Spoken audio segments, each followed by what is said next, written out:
حضرت عائشہ صدیقہ رضی اللہ تعالی عنہا سے کسی نے پوچھا تھا صحابہ کرام علیہم رضوان میں سے کہ اماں جی نبی پاک کے اخلاق کس طرح کے تھے؟ تو فرمانے لگی قرآن مجید ہی رسول پاک کے اخلاق ہیں۔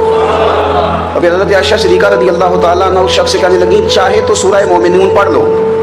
تو انہوں نے یہ ابتدائی آیات سورہ مومنون کی جب تلاوت کی تو حضرت عائشہ فرمانے لگی یہی تو میرے نبی پاک کے اخلاق ہیں، اور یہی وہ آیات ہیں جن میں اللہ تبارک و تعالیٰ نے بندہ مومن سے تقاضا کیا ہے کہ اگر وہ جنت کا وارث بننا چاہتا ہے، جنت وہ جگہ ہے جہاں رسول کریم علیہ السلام کا قرب بھی ملے گا اور رب کریم کی زیارت بھی نصیب ہوگی، وہ مقام فلاح، وہ مقام کامیابی، وہ مقام جہاں اللہ تعالیٰ اپنے بندوں پر اپنی رضا نازل فرمائے گا، اس مقام کا نام مقام جنت ہے۔ تو اس سورہ مبارکہ کی ابتدائی آیات کے اندر اللہ تبارک و تعالیٰ نے ان صفات کا تذکرہ فرمایا ہے کہ اگر وہ صفات ہم اپنے اندر پیدا کرنے میں کامیاب ہو جائیں، معنی یہ ہے کہ ہمیں اللہ تبارک و تعالیٰ نے جنت کا وارث بنا دیا ہے۔ بڑے غور کے ساتھ سورہ مومنون کی ان ابتدائی آیات پر غور کرنا چاہیے۔ رب فرماتا ہے افلح المؤمنون، تحقیق مومن کامیاب ہو گئے۔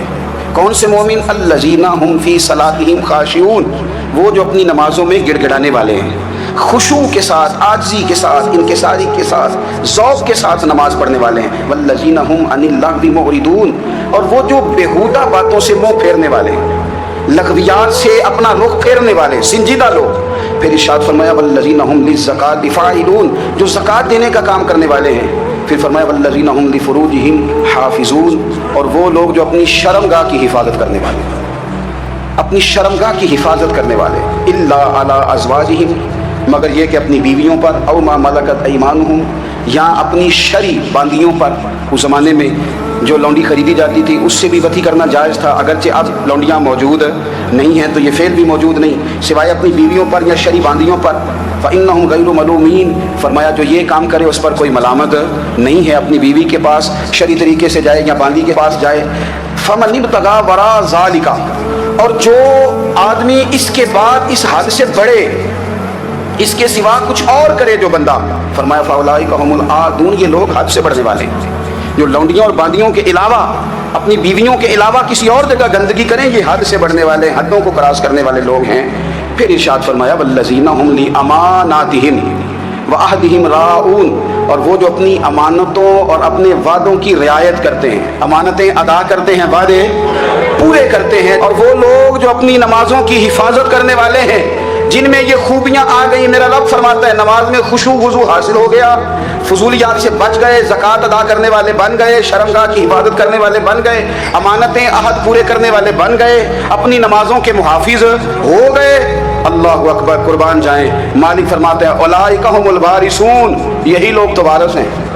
یا اللہ کس چیز کے؟ فرمایا الذین یرثون الفردوس، یہ لوگ جنت کے وارث ہیں، یہ جنت کے وارث ہیں یہ لوگ۔ ہم فیہا خالدون، اور فردوس سے، جنت سے نکالے نہیں جائیں گے، ہمیشہ ہی جنت میں رہیں گے۔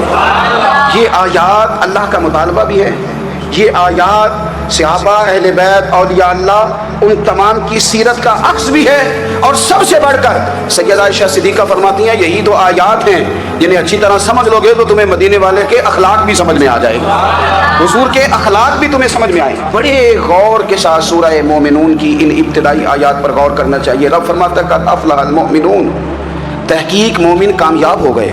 کون سے مومن؟ الذین هم فی صلاتہم خاشعون، وہ جو اپنی نمازوں میں گڑ گڑانے والے ہیں، خشوع کے ساتھ، عاجزی کے ساتھ، انکساری کے ساتھ، ذوق کے ساتھ نماز پڑھنے والے ہیں۔ لیکن قرآن نے یہ نہیں کہا شروع میں کہ وہ لوگ اپنی نماز پابندی سے پڑھتے ہیں، بلکہ فرمایا وہ نمازوں میں عاجزی کرتے ہیں، وہ نماز میں خشوع کرتے ہیں، وضو کرتے ہیں۔ نماز ہم بھی پڑھتے ہیں، ڈھیر سارے لوگ ہیں جن کا یہ مطالبہ ہے کہ میرا نماز میں دل ہی نہیں لگتا۔ پہلی بات تو یہ ہے کہ دل نہ بھی لگے تو نماز پھر بھی پڑھنی ہے، اور دوسری بات یہ کہ دل لگانے کو بھی تو کچھ انسان کے پاس چیزیں ہونی چاہیے نا، کوئی ضروریات ہوتی ہیں۔ سب سے پہلی بات یہ کہ مسئلہ نماز کا نہیں، مسئلہ اہمیت کا ہے۔ آپ نے اللہ تبارک و تعالیٰ کی ذات کی، رب کریم کے جلالت کی جتنی زیادہ اہمیت اپنے دل میں محسوس کر لی، اتنا ہی نماز کی طرف توجہ آپ کی بڑھ جائے گی۔ آپ سادی سی مثال ہے، غور کر لیں، جتنا آپ اپنے استاد کو پروٹوکول دیتے ہیں، جتنی عزت کرتے ہیں، اتنا ہی وقت پہ آپ ان کے پاس پہنچ بھی جاتے ہیں۔ اگر آپ کے دل میں اہمیت نہیں ہے تو آپ ٹال دیں گے، اور جس استاد کی اہمیت ہے اس کے فون کی گھنٹی بجتے ہی فون بھی اٹھایا جائے گا، اور بات پوری مکمل بھی نہیں ہوگی تو کہا جائے گا جیسے آپ کہیں گے، اور جو وقت وہ دیں گے ان سے 10 منٹ پہلے پہنچنے کی کوشش بھی کی جائے گی. بس سمجھ لیں دل لگنے نہ لگنے کا مسئلہ نہیں، اہمیت کا مسئلہ ہے. آپ جتنی اپنے مالک کی بارگاہ کی اہمیت سمجھ لیں گے اتنا ہی وقت پہ مسجد آئے گا، اتنا ہی شوق سے نماز پڑھیں. دوسری بات، نماز کے ترجمے پہ غور کریں. آپ یقین کریں اگر نماز کا ترجمہ ہمیں آ جائے نا تو ہمیں تو یوں لگے کہ ہم تو اپنے مالک کی بارگاہ میں عرض و معروض کرنے حاضر ہوئے ہیں. یہ سورہ فاتحہ ہی دیکھ لیں آپ. حضور فرماتے ہیں، رب فرماتا ہے سورۃ فاتحہ آدھی میری ہے آدھی میرے بندے کی ہے. جب اس نے کہا الحمدللہ رب العالمین الرحمن الرحیم مالک یوم الدین ایاک نعبد و ایاک نستعین، جب یہاں تک وہ لفظ کہتا ہے تو یہ حصہ میرا تھا. اس نے اپنے رب کی تعریف کی، اور جب کہا نا اس نے اہدنا الصراط المستقیم، اب بندے نے التجائی شروع کر دی. اس نے کہا کہ مالک بھی تو ہے، رحمان بھی تو ہے، رحیم بھی تو ہے، عبادت بھی تیری کرتے ہیں تو مدد بھی تو تجھی سے مانگنی ہے. اب مہربانی فرمانا اہدنا الصراط المستقیم، ہمیں سیدھا راستہ دکھا دے. صراط الذین انعمت علیہم، ان لوگوں کا رستہ دکھانا جن پر تو نے انعام کیا ہے. غیر المغضوب علیہم ولا الضالین، ان کے راستے پہ نہ چلانا جن پر تیرا غضب ہوا، جو گمراہ ہو گئے ان کے راستے. تو نماز میں جب ترجمے پر آپ کا غور ہوتا ہے تو آپ کا تو دل خود بخود لگ جاتا ہے، شوق بڑھ جاتا ہے آپ کا. تو اتنی چیزیں ہم زندگی میں یاد کرتے ہیں، تو اگر ترجمہ بھی نماز کا یاد کر لیں اور پھر شوق سے پڑھیں تو آپ یقین کریں طبیعت کھینچی چلی آئی. ہمارے یہاں کچھ لوگ نماز پڑھتے ہیں پر بڑی لاپرواہی سے پڑھتے ہیں، کبھی ادھر دیکھتے ہیں کبھی ادھر دیکھتے ہیں، کبھی بال سہلاتے ہیں. اور میں نے دیکھا ہے سجدے جا رہے ہیں تو سیانے سیانے بندے کبھی کپڑے کو چھیڑ رہے ہیں کبھی جگہ کو چھیڑ رہے ہیں. میرے نبی کریم صلی اللہ تعالیٰ علیہ وسلم نے فرمایا ان لوگوں کا کیا حال ہے جو اپنی نماز میں نظریں آسمان کی طرف اٹھاتے ہیں، رکوع سے اٹھے تو اوپر دیکھنا شروع کر دیا، کیا حال ہے ان کا. اور پھر حضور نے ایک موقع پر تو سختی فرمائی، فرمایا جو نماز پڑھتے اپنی نظریں آسمان کی طرف اٹھاتا ہے وہ باز آ جائے، ورنہ ایسا نہ ہو کہ رب اس کی آنکھیں ہی چھین لے. وہ باز آ جائے اس کام سے. خشوع کے ساتھ نماز پڑھے، عاجزی کے ساتھ نماز پڑھے، اس کا دل لگا ہوا ہو نماز کے اندر. میرے نبی پاک صلی اللہ تعالیٰ علیہ وآلہ وسلم کے غلام حضرت انس بن مالک رضی اللہ تعالیٰ عنہ فرماتے ہیں کہ رسول پاک صلی اللہ علیہ وسلم نے مجھ سے فرمایا تھا کہ بیٹے نماز میں ادھر ادھر دیکھنے سے بچو، کیونکہ فرمایا نماز میں ادھر ادھر توجہ کرنا یہ بندے کو ہلاک کر دیتا ہے. ہلاکت ہے اس میں اگر تم نے ادھر ادھر توجہ کی. نماز تم مالک کی بارگاہ میں کھڑے ہو اور تم دیکھ ادھر ادھر رہے ہو. تو ایک تو نماز عاجزی کے ساتھ. پھر فرمایا والذین هم عن اللغو معرضون، وہ لوگ جو فضول باتوں سے لغویات سے اپنا منہ پھیر لیتے ہیں، فضولیات سے. ہمارے یہاں نا بہت سارے لوگ ایسے ہیں جو بلا وجہ ان چیزوں میں دلچسپی لیتے ہیں جو ان کے مطلب کی نہیں ہے. ان کے مطلب کی مطلب آپ کے جیسے میں نے کہتے ہیں کیا حال ہے، ٹھیک ہے جی. بچوں کا کیا حال ہے، ٹھیک ہے. بچے کتنے ہیں؟ تو بھئی آپ کو جب پتہ ہی نہیں تھا کتنے ہیں تو حال کیوں پوچھا آپ نے؟ آپ کرتے کیا ہیں؟ آپ کا بڑا بھائی کیا کرتا ہے، چھوٹا بھائی کیا کرتا ہے، ابا جی کیا کرتے ہیں؟ بھئی آپ کے مطلب کی بات نہیں، آپ مطلب کی مقصد کی بات کریں. بے مقصد باتوں میں الجھنے کی ضرورت نہیں ہے. دیکھیں اپنا ادارہ میں چلاتا ہوں، اپنا گھر آپ چلاتے ہیں، اپنی ڈیوٹی آپ کرتے ہیں. آپ کو زیادہ بہتر پتہ ہے کہ آپ اپنا گھر کیسے چلا رہے ہیں. مجھے زیادہ بہتر پتہ ہے کہ میں مدرسہ مسجد مجھے زیادہ بہتر پتہ ہے اس کے اندر کون سی اصطلاح کس طرح کرنی ہے، یہ مجھ سے زیادہ بہتر کوئی بندہ جانتا نہیں. اب ہم کیا کرتے ہیں جب ہم دوسرے کے کام میں مداخلت کرتے ہیں تو دو نقصان ہوتے ہیں. ایک تو اس کے ساتھ ہمارے رائے کا اختلاف ہو جاتا ہے، اور دوسرا ہمارے اپنے بہت سارے کام رہ جاتے ہیں کیونکہ ہماری توجہ ہی دوسرے کی جانب تھی. اپنے بڑے سارے کام رہ جاتے ہیں. اس لیے بہت ساری ایسی چیزیں ہیں جن میں بلا وجہ کوئی مقصد نہیں. ہم پرانے لوگوں سے باتیں سنا کرتے تھے، ہمارے بزرگ کہا کرتے تھے جڑے پنڈ جانا نہیں، جڑے پنڈ جانا نہیں ادھر راہ پوچھنے دی کی. لغویات میں نہ الجھے، فضولیات میں نہ الجھے، یعنی ٹو میں رہنا، ٹو میں. آپ یقین کریں میں نے پرسنلی طور پہ اس چیز کو محسوس کیا ہے کہ ہمارے بہت سارے اہم حقوق صرف اس لیے مس ہوتے ہیں کہ ہماری اپنے سے زیادہ توجہ سامنے والے پہ ہوتی ہے. سامنے والے میں نے دیکھا بڑے بڑے عجیب سوال اور بڑے بڑے انوکھے سوال، مطلب یہ کہ اتنی لمبی چوڑی، اور لوگوں کو بڑا پتہ ہوتا ہے یہ فلاں آدمی جو ہے اس کے بچے کتنے ہیں، وہ بیاہ کہاں پہ، کس کس علاقے میں ان کی شادیاں ہوئی ہیں. اتنی تفصیلات کی ہمیں ضرورت نہیں ہے. ہم سے تو ہمارے بارے میں پوچھا جائے تو ہمیں اپنا معاملہ بڑا صاف ستھرا. دیکھیں کیا سونی بات کی مدینے والے رسول، قربان جائیں حضور کے جملوں پر. ایک شخص نے پوچھا حضور سونا اسلام کون سا ہے، خوبصورت مسلمان کون ہے؟ تو نبی پاک صلی اللہ علیہ وسلم نے فرمایا وہ خوبصورت مسلمان ہے جو بات اس کے مقصد کی نہیں، بے معنی ہے، وہ بات وہ چھوڑ دے. بے مقصد باتوں سے الجھنا جو بندہ چھوڑ دے وہ مسلمان بڑا سونا مسلمان ہے. ہم کمزور اس لیے ہوتے ہیں کہ ہماری توجہ زیادہ دوسروں کی باتوں پر پڑتی ہے. پھر فرمایا والذین هم للزکاۃ فاعلون، وہ لوگ جو زکوٰۃ دینے کا کام کرتے ہیں، صدقات کرتے ہیں، خیرات کرتے ہیں، وہ کامیاب ہو جاتے ہیں. پھر فرمایا والذین هم لفروجهم حافظون، وہ جو اپنی شرمگاہ کی حفاظت کرتے ہیں. نوجوان میری بات پر توجہ کریں، فرمایا وہ لوگ جو اپنی شرمگاہ کی والذین هم لفروجہم حافظون، وہ لوگ جو اپنی شرمگاہ کی حفاظت کرتے ہیں۔ حضور غوث پاک رضی اللہ تعالیٰ عنہ فرمایا کرتے تھے دو چیزیں انسان اپنی سنبھال لینا، ایک پیٹ اور ایک شرمگاہ، تو فرماتے تھے ولایت اس کے بڑی قریب آ جاتی ہے۔ ہم نہ ان لذات میں الجھ جاتے ہیں۔ سیانے سیانے بندے روٹی کمر سیدھی کرنے کے لیے کھانی چاہیے، زبان کے ذائقے کے لیے نہیں کھانی چاہیے۔ یہ زبان کا ذائقہ لگ جائے یہ کہیں کا نہیں چھوڑتا انسان۔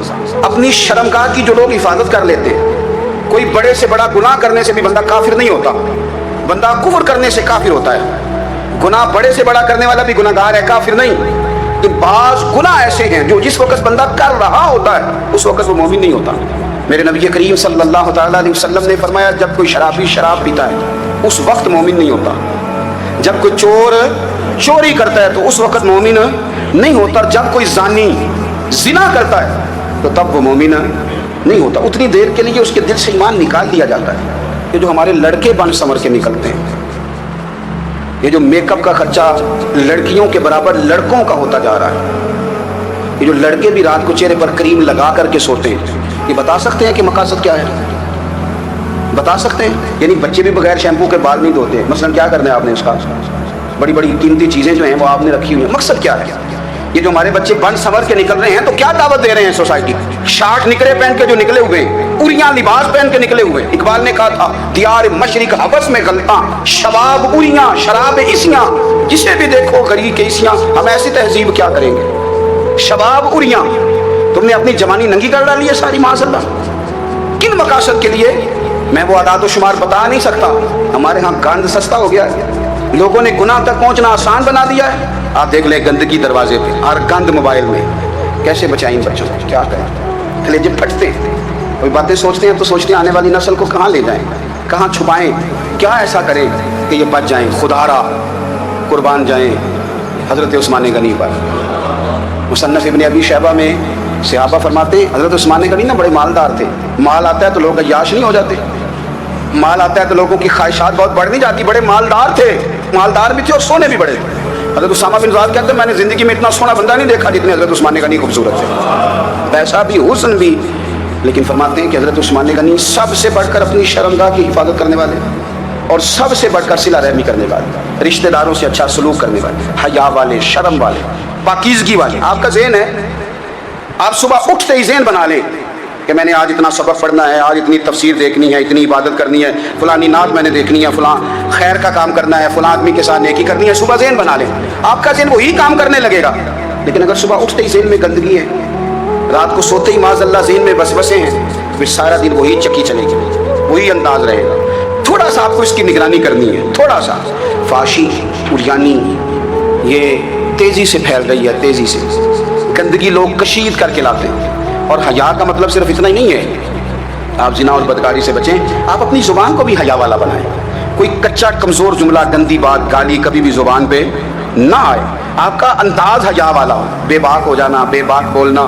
میں باریکی سے اس بات کو سمجھتا ہوں اور میں آپ کو بہت ساری بزرگوں کے ارشادات کا نچوڑ عرض کرنے لگا ہوں۔ آپ اپنا ذہن صاف کر لیں، آپ کے بہت سارے کام ویسے صحیح ہو جائیں گے، کیونکہ ہمارے دین کے اندر زیادہ اجر نیتوں اور ارادوں پہ ملتا ہے۔ آپ کے جو اندر کی پاکیزگی ہے وہ بہت سارا فضل لاتی ہے اللہ کا، اور اگر دل ہی نہ پاک ہو، ذہن ہی نہ پاک ہو تو وہ خیر کی چیزیں کس طرح کر کے داخل ہوں گی؟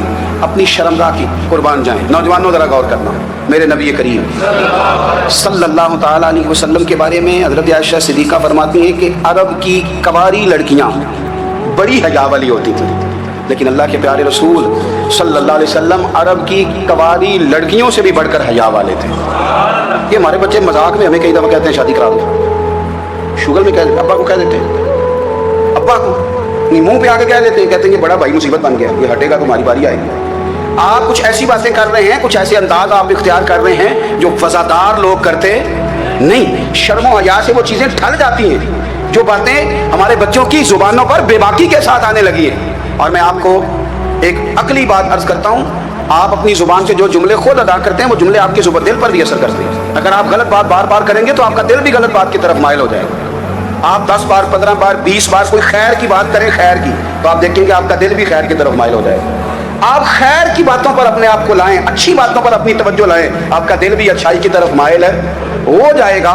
کفل کا ایک واقعہ ترمذی میں ملتا ہے، ایک شخص کفل نام کا تھا بنی اسرائیل میں، ایک عورت مجبور تھی، اس کے بچے بھوکے تھے، تو کفل نے اسے مائل کر لیا کہ تو میرے ساتھ گناہ کرے گی تو پھر میں تیرے بچوں کی روٹی تجھے دوں گا۔ تو وہ عورت پہلے تو بیچاری نہ مانی، لیکن بچوں کی بھوک دیکھ کے مجبور ہو گئی۔ جب کفل کے قریب گئی نا وہ عورت، اس نے دروازے سارے بند کر لیے، ترمذی شریف میں اس کا واقعہ موجود ہے، چاروں جانب سے بند ہو گیا سارا کچھ۔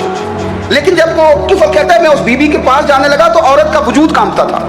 جس بندے کو گناہ کی طرف جاتے اس کی طبیعت میں ہیجان پیدا ہو تو مانا یہ ہے کہ ابھی ذہن پورا غلیظ نہیں ہوا، ابھی طبیعت پوری گندی نہیں ہوئی، ابھی ایمان کی بہت ساری قسمیں موجود ہیں، عورت کا وجود کانپتا ہے۔ تو کفل کہتے ہیں کہ میں نے اسے کہا کہ سارے دروازے بند ہیں، ڈرتی کیوں ہے؟ تو کہنے لگی ڈرتی اس لیے ہوں کہ سارے دروازے بند نہیں ہوتے، ایک دروازہ کھلا ہے اور وہ دروازہ رب قدیر کا دروازہ ہے، اسے کیسے بند کیا جا سکتا؟ تو کہتے ہیں جب اس نے یہ لفظ کہے تو مجھ پر بھی بات کا اثر ہوا، مجھ پر۔ تو میں نے کہا کہ اگر تو عورت ہو کے رب سے اتنا ڈرتی ہے تو مجھے تو اس نے مرد بنایا ہے، تو مرد تو ہوتا ہی وہ ہے جو اپنے آپ پر کنٹرول کر سکے۔ تو اب نہ معاملہ آگے جائے گا، اب یہاں بات رکے گی نہیں، جا میں تجھے آزاد کرتا ہوں۔ عورت گئی، اس نے توبہ کی کفل نے، اور رات رو کے کہنے لگا مالک آج میں نے توبہ کی ہے تو میرے اوپر مہربانی کرنا، میری توبہ ٹوٹنے نہ پائے۔ رات اس نے توبہ کی، رات ہی انتقال ہو گیا۔ لوگوں کو پتا تھا بڑا بے حیا ہے، بد کردار ہے، گناہ گار ہے، شاید لوگ اس کا چہرہ دیکھنے بھی نہ جاتے، پر مالک کریم ہے نا۔ حضور فرماتے ہیں سویرے اس کے دروازے پہ لکھ دیا اللہ نے، لوگوں رب نے کفل کے سارے گناہ معاف کر دیے ہیں، اس کے دروازے پہ لکھ دیا گیا۔ جب آپ اپنی حفاظت کرنا چاہتے ہیں تو اللہ پھر اسباب بھی پیدا کر دیتا ہے، اپنی شرمگاہ کی، اپنی نظر کی آپ خوب حفاظت کریں۔ اور میں آپ کو ایک بات عرض کروں، ایک بندے کے با حیا ہو جانے سے نا، ایک بندے کے ٹھیک ہو جانے سے اس کے دائیں بائیں بے شمار لوگ ٹھیک ہو جاتے ہیں۔ نہ چاہتے ہوئے بھی آپ کی نیکی کا اثر آپ کے دوستوں پہ پڑتا ہے، نہ چاہتے ہوئے۔ اور ایک بندے کے بگڑ جانے سے اس کے دائیں بائیں بہت سارے لوگ بگڑ جاتے ہیں، بہت سارے لوگ بگڑ جاتے ہیں۔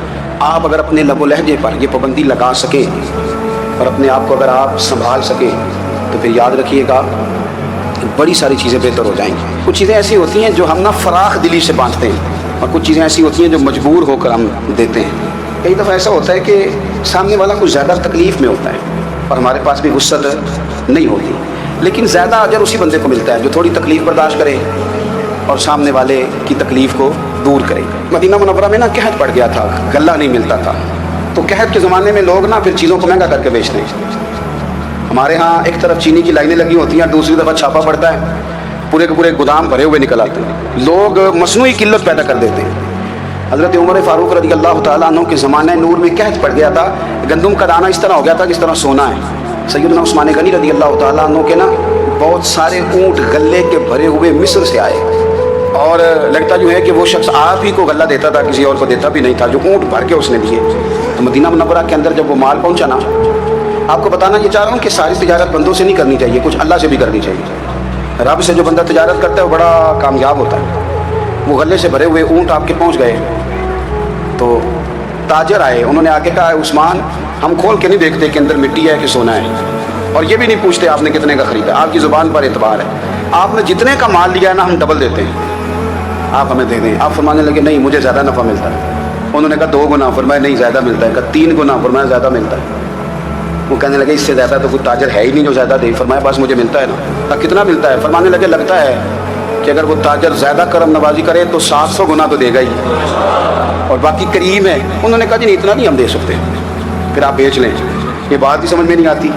لوگ چلے گئے تو حضرت عثمان غنی مال اٹھا کے مسجد کے دروازے پہ لے گئے، جا کے کہنے لگے اے عمر اعلان کر دیں جس غریب کو گندم کی ضرورت ہے، آسانی کے دور میں نہیں دقت کے دور میں، جب لوگوں کو مل نہیں رہی چیز، جس کو ضرورت ہے وہ آئے اور آ کے لے جائے۔ جب جناب عثمان غنی کے اس غلے کا اعلان ہوا تو تاجروں کو اب مسئلہ سمجھ میں آیا کہ یہ 700 گنا کو بندہ نہیں دے رہا، یہ رب کریم عطا فرما رہا ہے۔ میرے عزیز کچھ سودے رب کے ساتھ ذکر، اگر کوئی بڑا ضرورت مند دروازے پہ آ جائے نا تو پھر اپنا نفع نقصان نہیں سوچنا، پھر تو رب کے ساتھ تجارت کرنی۔ ضرورت مند کی ضرورت کا لحاظ کرنا یہ نہ مسلمانوں کے ایک دوسرے کے قریب کرے گا۔ ہم کون ہوتے ہیں کسی کی حاجت پوری کرنے والے، ضرورت پوری کرنے والے؟ کرنے والا تو اللہ ہے۔